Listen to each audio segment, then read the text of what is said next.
Assalamualaikum warahmatullahi wabarakatuh.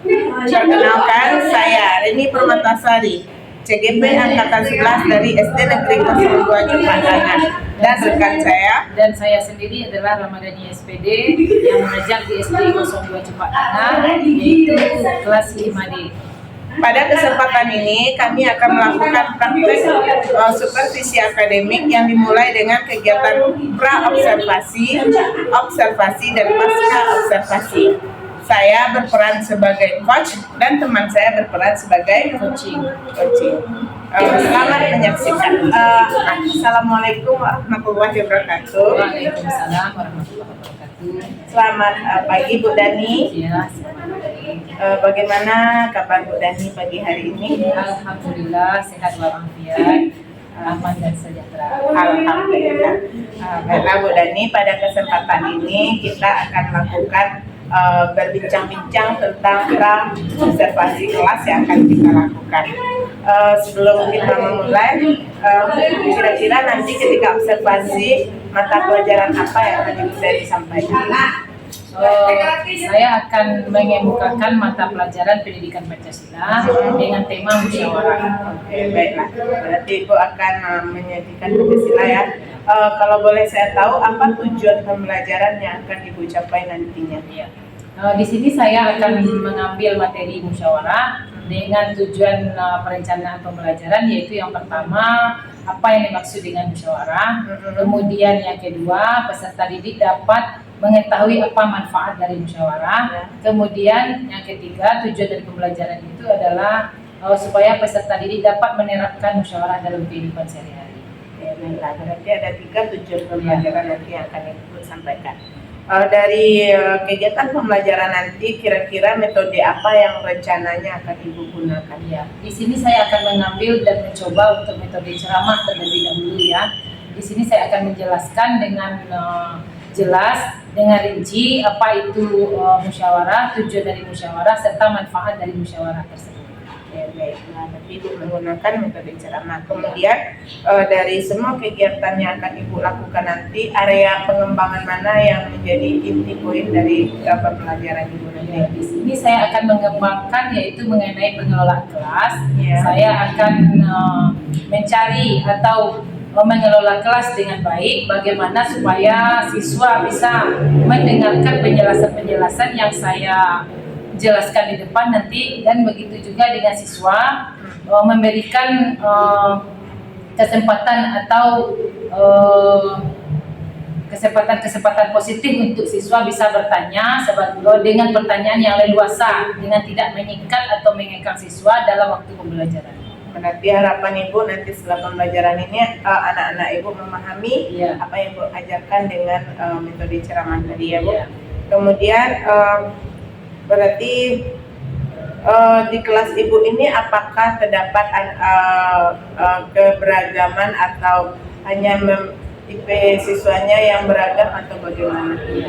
Dari 26 siswa, memang semua siswa kemampuannya tidak sama. Dalam kelas 5 yang saya ampu ini, kemampuan siswa memang beragam. Siswa di sini berdiferensiasi. Anak-anak kita tidak mempunyai kemampuan yang sama dalam penyerapan penerimaan pembelajaran yang saya ajarkan. Berarti nanti di dalam strategi pembelajaran rencana Ibu apakah akan berkelompok atau secara klasikal saja dulu? Ya, mungkin secara klasikal yang saya utamakan terlebih dahulu, tetapi di sini saya akan melihat bagaimana perkembangan dari materi atau pembelajaran yang saya ajarkan nanti. Mungkin saya bisa jadi dapat merubah metode atau strategi. Kalau ini tidak bisa, mungkin strategi lain akan saya gunakan. Baiklah Bu Dani, berarti Ibu akan melakukan pembelajaran dengan metode ceramah dengan harapan nanti anak-anak akan memahami tujuan pembelajaran yang sudah Ibu sampaikan. Baiklah Bu Dani, mudah-mudahan observasi kita nanti berjalan lancar, kemudian tujuan pembelajaran Ibu dapat tercapai dengan baik. Semangat ya Bu ya. Oke, baiklah, selamat tampil nantinya Bu. Kita akhiri pra ini dengan Assalamualaikum warahmatullahi wabarakatuh. Waalaikumsalam warahmatullahi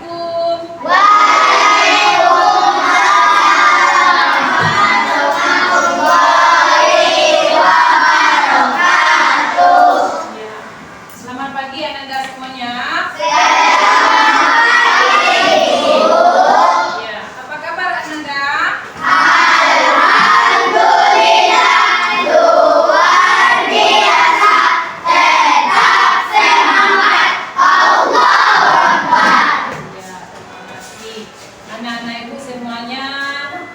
Alhamdulillah. Ya, hari ini kita belajar pendidikan Pancasila. Sebelum pembelajaran dimulai, anak-anak ibu absensi dulu kehadirannya. Siapa yang tidak hadir pada hari ini? Marsya. Siapa lagi? Azila. Ya, Azila dan Marsya sudah minta izin sama ibu melalui WA group. Katanya dia tidak enak badan atau sakit. Kita doakan semoga teman kita yang sakit cepat sembuh dan bisa ke sekolah kembali. Untuk pagi ini kita mempelajari pendidikan Pancasila yaitu bab 4. Silakan Anda buka semuanya buku. Ya, sebelum kita mulai pembelajaran kita ice breaking dulu. Tepuk semangat.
Bab 3. Sekarang kita belajar bab 3 halaman 68, yaitu mengenai musyawarah.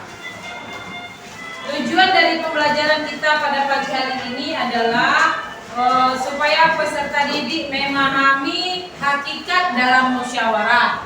Itu yang pertama. Yang kedua, supaya peserta didik dapat menjelaskan bentuk-bentuk dari musyawarah.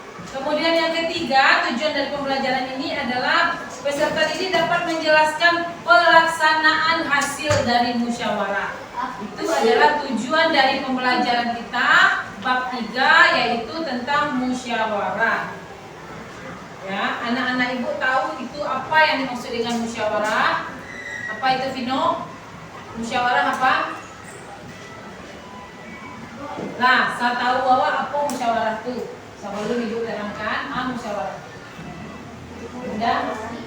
Musyawarah adalah semacam haluan dalam kehidupan bangsa, dalam perjalanan kehidupan, baik dalam keluarga, masyarakat, bangsa, dan negara.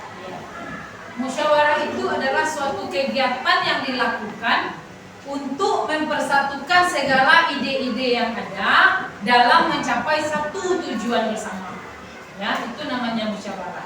Siapa yang tahu apa contoh dari musyawarah? Tunjuk tangan. Rafa, contoh musyawarah dalam pemilihan ketua kelas. Apa lagi? Dalam pemilihan presiden dilakukan musyawarah. Dalam pemilihan? Bukan itu saja. Misalnya di dalam kehidupan kita sehari-hari. Kamu hidup dalam satu RT dalam masyarakat. RT itu mengumumkan suatu, misalnya dia akan mengadakan satu gotong royong. Makanya diberikanlah undangan kepada warga. Setiap warga dikasih undangan, nanti dia adakan rapat dalam kelurahan tersebut. Nanti satu keputusan, caronyo kalau kampung awak rancak. Bagaimana kampung kita ini bersih, apa usaha yang akan kita lakukan. Dimusyawarahkanlah oleh RT, apa tindakan dari warga supaya kampung kita ini bersih. Misalnya mengadakan gotong royong, kemudian kerja bakti, membersihkan selokan-selokan, membuang sampah pada tempatnya. Ya, itu namanya juga musyawarah, bukan pemilihan saja. Jadi segala sesuatu yang diambil tindakan oleh ketua RT umpamanya dalam rumah kita, di rumah kita, atau orang tua kamu ada melakukan atau tindakan yang akan diambil, misalnya awak tamat sekolah, awak akan melanjutkan sekolah setelah itu, kita bermusyawarah sekeluarga. kita adakan musyawarah dengan orang tua kita adakan musyawarah dengan kakak-kakak kita. Bagaimana kita akan melanjutkan, apakah sekolah itu bagus, apakah sekolah itu sesuai dengan minat kita. Jangan asal sekolah saja yang dipilih, ya. Jadi harus kita ukur. Kalau kita minat di bidang itu, masuk ke sekolah itu. Kalau nggak minat di bidang itu, ketika pembelajaran kita, coba baca dulu persepsi dari gambar di bawah ini. Fatia, coba baca dulu.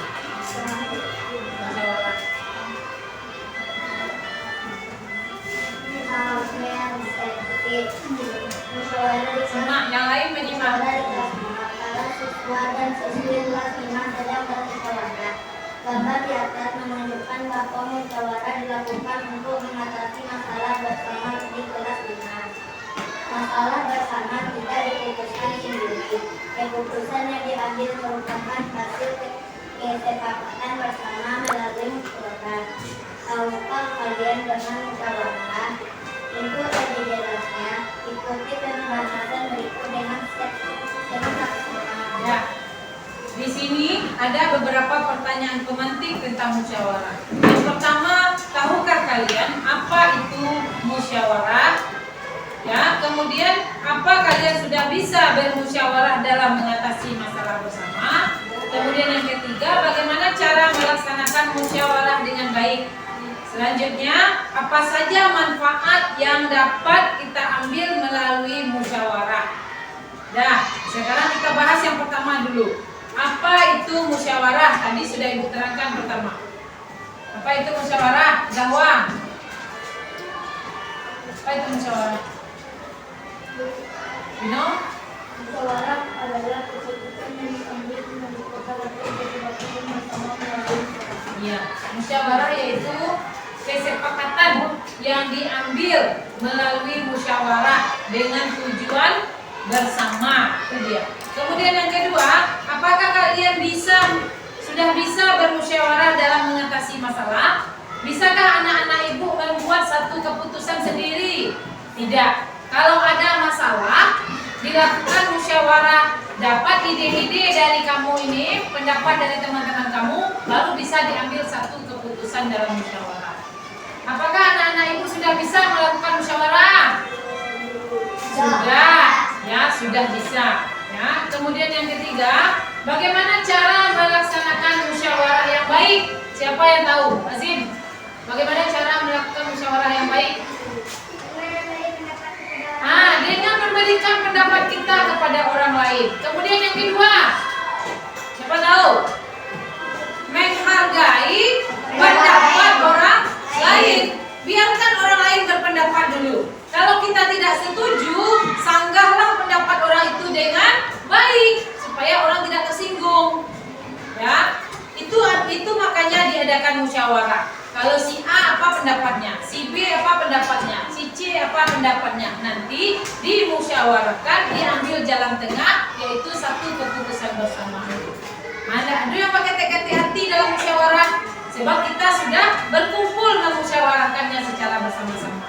Jadi seperti itu cara melakukan musyawarah.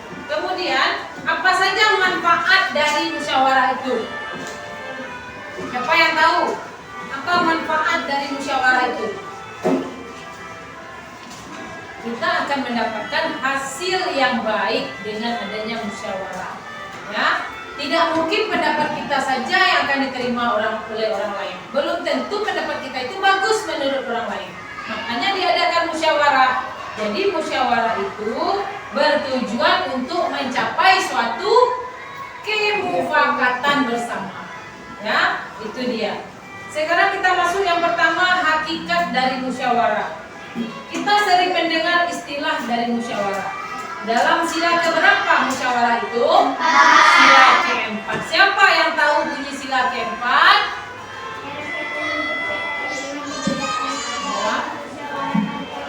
Iya, itu bunyi sila keempat. Sekarang kita baca sama-sama sila keempat dan kerakyatan yang dipimpin oleh hikmah kebijaksanaan dalam permusyawaratan perwakilan. Ya, jadi musyawarah ini terdapat dalam Pancasila, yaitu sila keempat. Apa lambang dari sila keempat? banteng. Warna latar dari sila keempat itu apa? Merah. Merah itu menandakan apa? Keberanian. Ya, udah tahu ya itu. Artinya musyawarah menjadi nilai dan haluan dalam kehidupan bangsa. Dalam perjalanan kehidupan baik dalam keluarga, masyarakat, bangsa dan negara, penting dalam menerapkan musyawarah sebagai tanda bahwa negara kita selalu mengedepankan komunikasi dalam mengambil kebijakan. Jadi musyawarah itu selalu mengutamakan komunikasi yang baik antar sesama manusia. Nah, suatu keputusan bersama dapat dihasilkan melalui musyawarah. Jadi musyawarah itu tujuannya untuk mencapai hasil satu keputusan. Musyawarah adalah pembahasan bersama dengan maksud mencapai keputusan atas penyelesaian masalah. Dalam sebuah musyawarah, semua anggota berhak menyampaikan pendapatnya. Ya, dalam suatu musyawarah, semua anggota berhak mengemukakan pendapatnya. Orang lain yang mengemukakan pendapatnya, jangan kita menghina pendapat orang tersebut. Hargai pendapat orang tersebut. Ya, kalau diadakan satu musyawarah, sesama anggota musyawarah tidak boleh saling mengolok-olok. Ya. Semua anggota berhak menyampaikan pendapat. Setiap anggota pasti memiliki pendapat yang berbeda. Pendapat tersebut kemudian ditampung dan dibicarakan secara bersama. Pendapat tersebut akan dipertimbangkan kelemahan dan kelebihannya. Jadi kalau kita bermusyawarah itu ada kelemahan dari pendapat orang tersebut, ada kelebihannya. Makanya di dalam bermusyawarah jangan kita mengolok-olokkan, harus dihargai bagaimana pendapat orang tersebut. Nanti pendapat kita apa yang terasa di kepala kita, keluarkan pula pendapat tersebut. Makanya dijadikan musyawarah itu untuk. Sekarang sudah selesai dari pembahasan masalah musyawarah. Kesimpulan yang dapat kita ambil dari bab 3 ini adalah yang pertama, pengertian dari musyawarah apa tadi? Keputusan atau kegiatan yang dilakukan secara bersama-sama untuk mencapai satu tujuan bersama, yaitu kata mufakat. Yang kedua, pemimpin dalam musyawarah bagaimana? Sifat-sifat dari pemimpin dalam musyawarah yang pertama, yang kedua, memberikan atau menghargai pendapat orang lain. Yang ketiga, pandai mengarahkan. Ya, yang keempat, dapat mempertemukan pendapat-pendapat yang berbeda. Yang kelima, mampu menjembatani yang disampaikan oleh masyarakat. Itulah pembelajaran kita pada pagi hari ini, yaitu mengenai musyawarah. Kalau ada pertanyaan, boleh bertanya, Ibu beri kesempatan. Siapa yang tidak mengerti dalam pembelajaran musyawarah ini? Saya yang bertanya. Tidak ada? Nah, pembelajaran kita cukupkan sampai di sini. Terima kasih atas perhatian. Mohon maaf atas kekurangan. Assalamualaikum warahmatullahi wabarakatuh. Waalaikumsalam warahmatullahi wabarakatuh. Bagaimana kabar Ibu siang hari ini? Alhamdulillah baik. Apakah ada kendala dalam pembelajaran Ibu? Pembelajaran maksudnya yang kemarin-kemarin atau Mungkin hari ini ada nggak yang lebih? kalau hari ini rencananya saya mengajar pendidikan Pancasila kepada murid dengan tema musyawarah. Tapi belum masuk ke pembelajaran tersebut. Sebelum masuk pembelajaran tentu ada rencana-rencana yang akan saya sampaikan nanti di depan kelas supaya tidak kaku pembelajaran nantinya. Iya. Kemarin kan kita sudah melakukan observasi dengan tema pembelajaran musyawarah juga. Kita akan melakukan pembelajarannya. Dari pembelajaran kita yang kemarin pendidikan Pancasila ya Bu ya.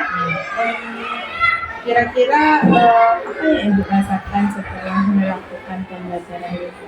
Kemarin saya mengajarkan di kelas yaitu mata pelajaran pendidikan Pancasila dengan tema musyawarah. Di sini saya merencanakan 3 tujuan pembelajaran. Yaitu yang pertama, apa itu musyawarah. Kemudian yang kedua, apa manfaat dari musyawarah tersebut. Kemudian yang ketiga, bagaimana cara penerapan musyawarah tersebut dalam kehidupan kita sehari-hari. Jadi setelah saya mulai pembelajaran dengan berdoa, absen siswa, menyampaikan tujuan pembelajaran. Pertama, siswa merasa tertarik karena tujuan musyawarah ini kan untuk mencapai mufakat atau kata bersama. Yang siswa ini mungkin sekilas dia mendengar musyawarah itu cuma dari luar, atau dari orang tua, atau dari temannya dia mendengar musyawarah. Tapi apa maksud dari musyawarah itu dia belum tahu yang sebenarnya. Pertama saya jelaskan tujuan pembelajaran yaitu pengertian musyawarah. Musyawarah itu mempunyai pengertian menyatukan dari perbedaan pendapat-pendapat kita untuk mencapai satu kata mufakat. Apa itu kata mufakat itu? Berarti kata mufakat di sini meluas. Ini pendapat dia seperti ini, pendapat dia seperti ini. Bagaimana mengeluarkan pendapat tersebut? Bagaimana situasi dalam musyawarah tersebut? Di sana saya akan jelaskan semuanya. Pertama saya jelaskan arti musyawarah, kemudian yang kedua manfaat dari musyawarah tersebut. Dalam pembelajaran ini saya memakai metode ceramah. Saya menjelaskan dengan saya yang berbicara duluan, murid mendengarkan. Di dalam metode ceramah ini saya menyelipkan beberapa pertanyaan pemantik kepada siswa. Pertanyaan tersebut belum semua siswa dapat menjawab. Jadi saya berpikir kalau pertanyaan tersebut belum dipahami oleh siswa atau materi tersebut belum saya jelaskan sedetail-detailnya kepada siswa. Jadi dengan demikian saya jelaskanlah menurut saya satu-satu dari pertanyaan yang saya ajukan. Pertanyaan tersebut dari mulai yang pertama sampai yang ketiga sudah saya jelaskan. Kemudian materi sudah saya paparkan. Dari penjelasan tersebut siswa ini mendengarkan dengan baik, tetapi saya belum memastikan kalau materi yang saya sampaikan dia serap 100%. Jadi tolak ukur yang saya gunakan di sini melalui evaluasi setelah pembelajaran, setelah tujuan disampaikan, setelah pertanyaan pemantik dikemukakan, setelah materi dijabarkan, saya kasih tes tertulis kepada siswa melalui evaluasi melalui tes tertulis kepada siswa dengan tidak melenceng dari tujuan pembelajaran. Jadi di sini saya dapat mengetahui bagaimana kemampuan siswa untuk menyerap materi yang saya sampaikan tadi. Dari 10 atau 5 soal saya kasih hari itu, cuman 10 atau 15 siswa yang dapat menyerap materi yang saya sampaikan. Jadi saya berpikir kalau dengan materi metode yang saya gunakan tadi, belum semua siswa atau belum 100% siswa menyerap semuanya. Saya pikir di sini mungkin lebih baik merubah cara atau metode yang saya gunakan. Melalui diskusi bisa jadi kan saya praktekkan langsung dengan siswa bagaimana pemilihan ketua kelas umpamanya. Melalui diskusi 4 orang atau 5 orang siswa. Jadi untuk pertemuan selanjutnya di sini saya akan mencoba merubah materi atau metode dari pembelajaran saya. Berarti kalau dari saya simak refleksi Ibu tentang pembelajaran yang sudah Ibu lakukan, bahwa Ibu di sini anak-anak belum menyerap materi yang Ibu terangkan dengan metode ceramah dengan memuaskan, yang mana Ibu melihat dari nilai hasil tesnya. Kemudian dari yang Ibu uraikan tadi, berarti Ibu memilih metode ceramah. Apakah sebelumnya Ibu sudah pernah menggunakan metode ceramah ini sehingga Ibu memilih untuk menggunakan metode ceramah pada materi ini? Langkah pertama memang saya rencanakan untuk memilih metode ceramah ini karena musyawarah ini diterangkan memang melalui penjelasan-penjelasan. Tidak mungkin tanpa penjelasan dilangsungkan diskusi atau praktek sekali kepada anak. Nah, yang siswa ini pasti butuh dia penjelasan dulu. Makanya saya pilih metode ceramah. Tapi setelah saya coba, menjak semua siswa menyerap dengan metode seperti itu. Mungkin alangkah baiknya ditukar metode dengan diskusi. Oh iya.